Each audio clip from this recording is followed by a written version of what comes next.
Hi there, welcome to section 7 of emotion coaching on meta emotion. I will just share my slides with you.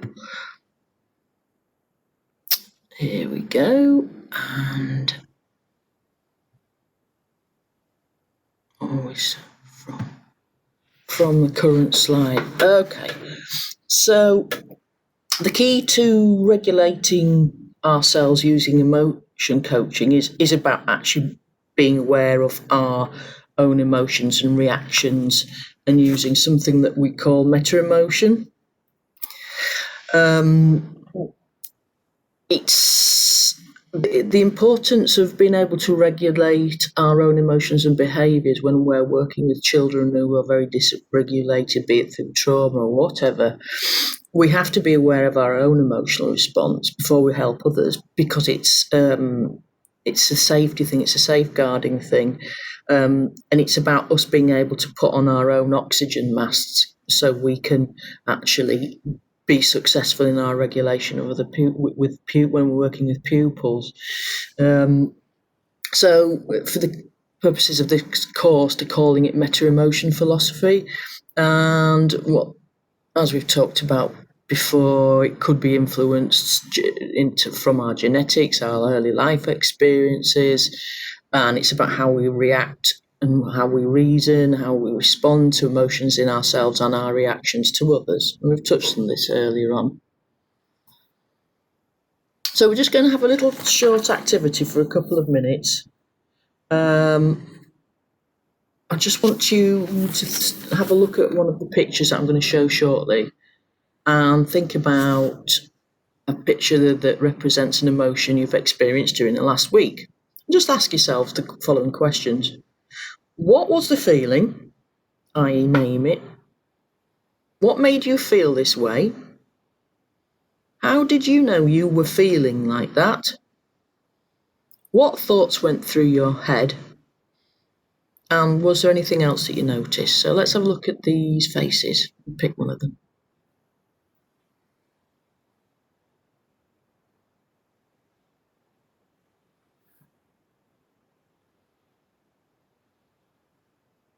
So the questions were, what was the feeling? What made you feel that way? How did you know you were feeling that particular feeling? What thoughts went through your head? And did you notice anything else?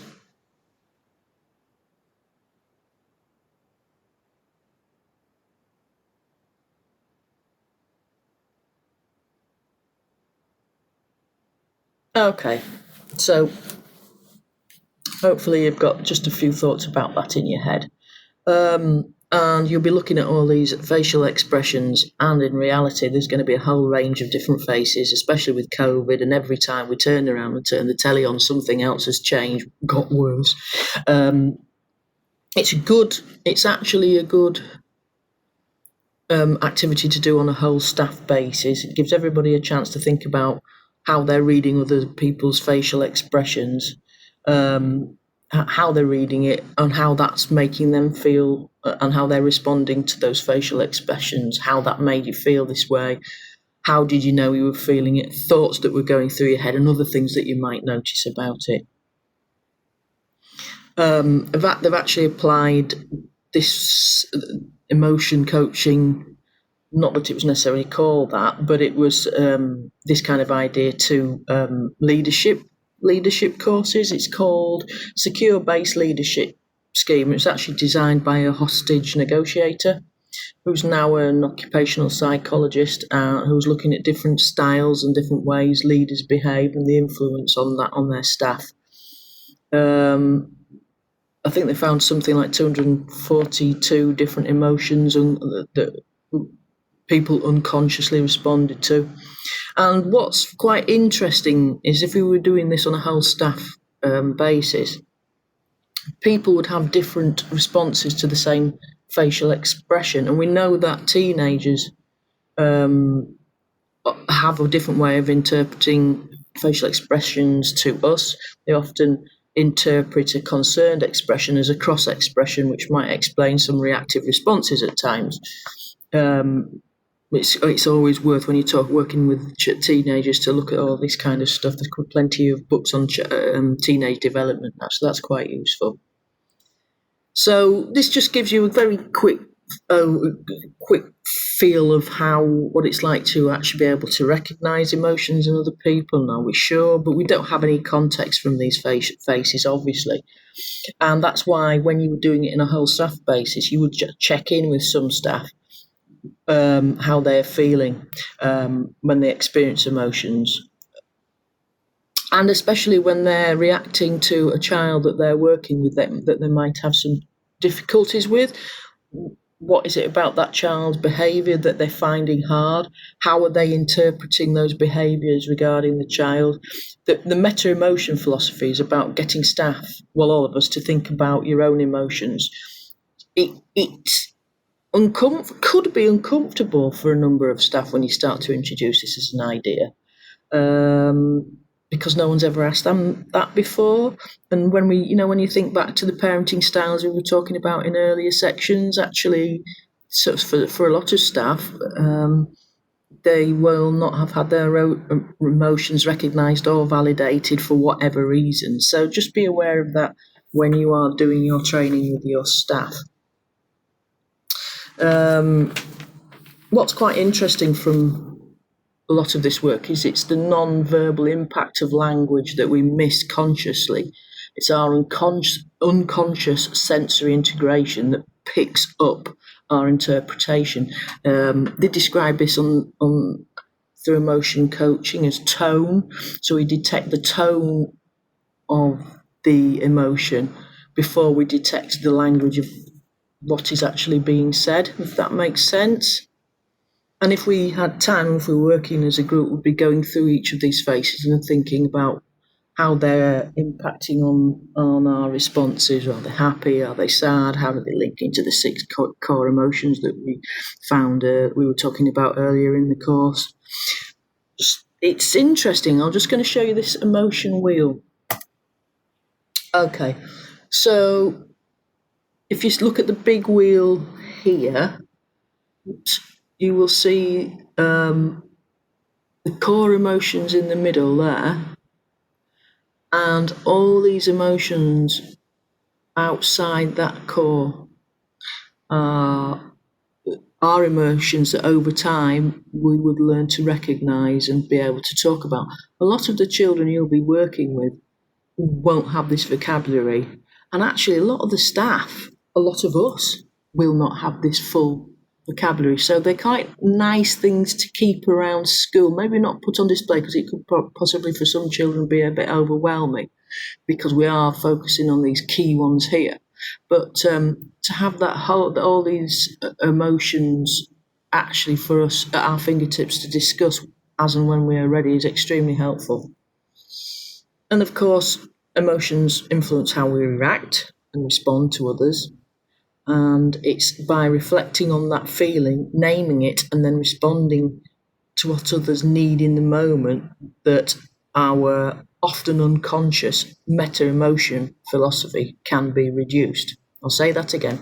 By reflecting on the feeling, naming it, using either the basic ones or you could go into the wider ones here, and only then responding to what others need in that moment, the impact of our own experience of emotions or our meta-emotion philosophy can be reduced. I.e., if we dysregulate because we are interpreting our feeling because of a reaction to somebody else, and we're interpreting it in such a way that makes us dysregulated, this emotion coaching process can help us to distill that and filter it out. I've just put in the centre here quite a nice, it's a worksheet actually, and I'll share the link with you later on, but you can use some of these worksheets. It's quite easy to download on Google. I have got the link to talk about emotions and how we react to them.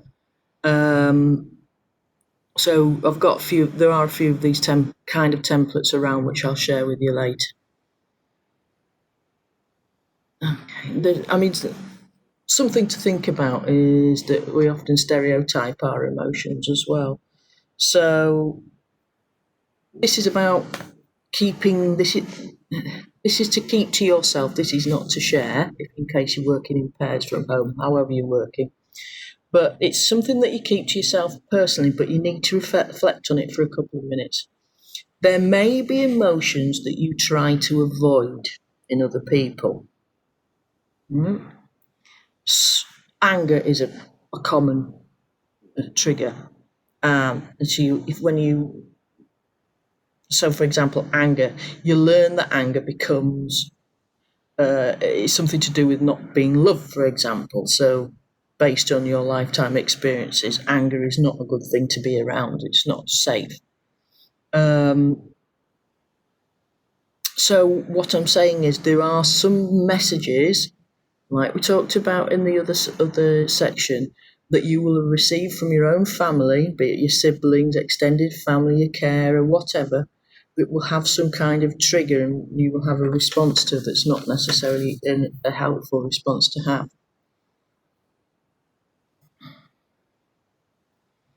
It's often those kind of emotions are the ones that are repressed, and it's when we start to jump into that avoidant behaviour. So you do get people openly talk about avoiding conflict because maybe it was just way too unsafe a situation when they were younger to deal with, or maybe it was just too regular, or whatever was going on. It's important in yourself that if you think you have situations when you're working with children where you are having unhelpful responses to their behaviours because of your own experiences, then this is actually an important thing for you to think through. And the emotion regulation is like I've said earlier, it is about actually, if you've got your own toolkit for emotional regulation, it's about being able to put on that oxygen mask first before putting it on the other pupil. So you've got to regulate yourself. You've got to, the whole process is about relational co-regulation. You have to keep things under control yourself before we can expect another person, another child in most of our cases, to remain regulated.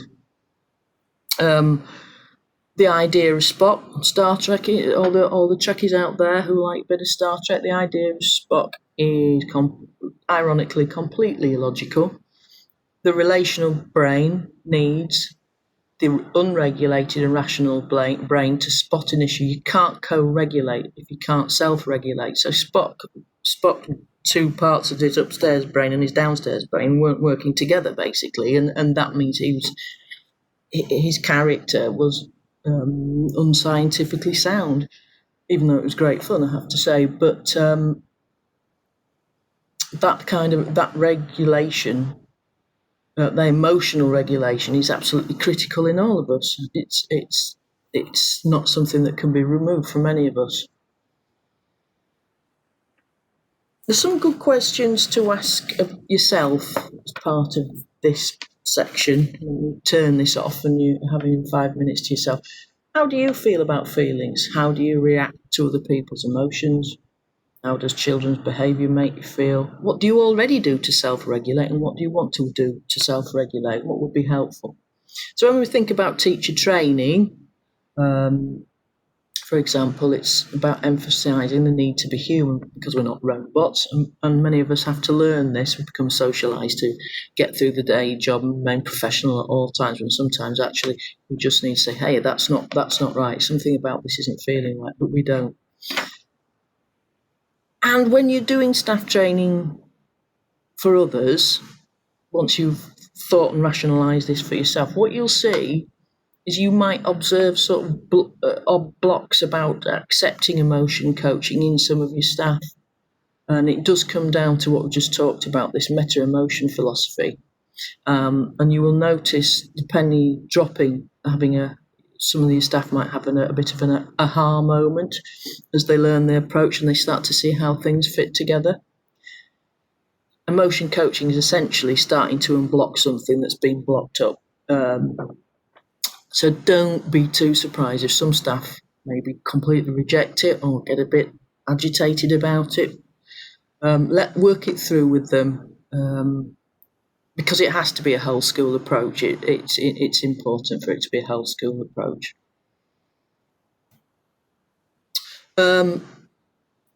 You've possibly seen this before, zones of regulation. Unfortunately, we've got this graphic at the top here, which is getting in the way, but what zone am I in? Here we go. This is all from the zones of regulation. This is a really useful visual tool.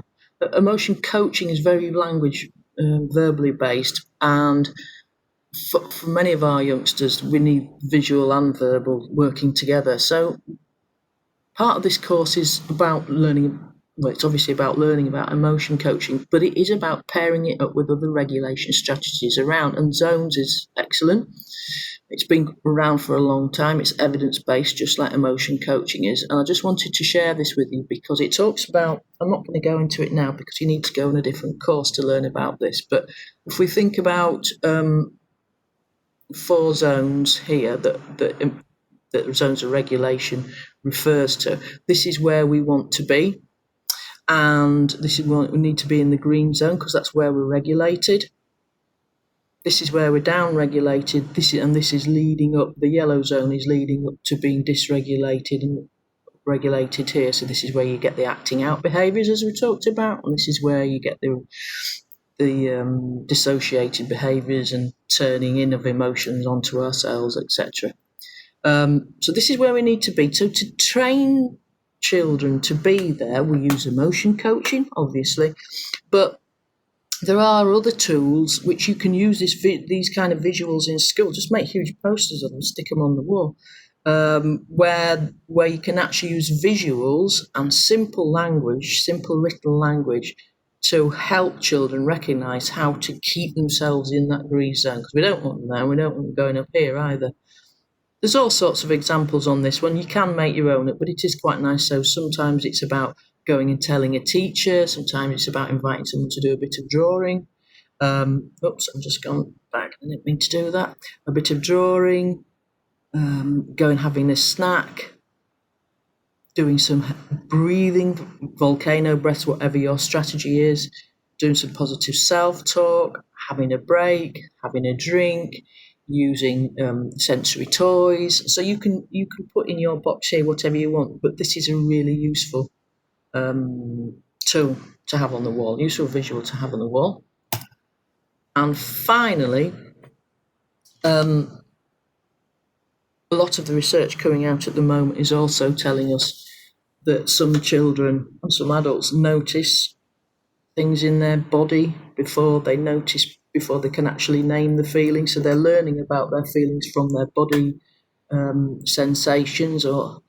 And if you wanted to look into that and do this alongside emotion coaching, this book here, Mind, Body Skills, Activities for Emotional Regulation, has a whole host of ideas in there, including guided imagery, mindfulness, breath work, movement work, expressive art activities, songs and writing activities. So there's lots of stuff in there for the children who start actually recognising their emotions from their bodies rather than being able to tell you pretty quickly how they're feeling, because they haven't necessarily got the language to understand how their body's interpreting what's happened.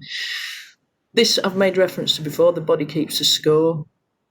It's very, very interesting because it talks about all the polyvagal theory stuff we've mentioned, but it really does unpack the physical sensations that we can experience as a result of trauma, and how trauma can actually stress you out physically in different parts of your body. And this one I've got here is the emotions body map. I've downloaded it from this website, social emotional learning website. It's got some nice, quite a few nice worksheets in there. And you might be already doing that. This kind of activity. You have an outline of a figure which you would work through with the child so they can learn to spot anger, loneliness, happiness in their bodies, and so they can start to learn to recognise the words, but where these feelings start to come from. But that's again, that is something to do alongside emotion coaching. It isn't an either-or situation when we're doing self-regulation activities with staff and children. It's having a range of strategies in your toolkit, so everybody has something that they can relate to and use that's going to help them regulate more effectively. Okay, I'm going to stop there. And just come to the end of this section, and I'll see you in the next section.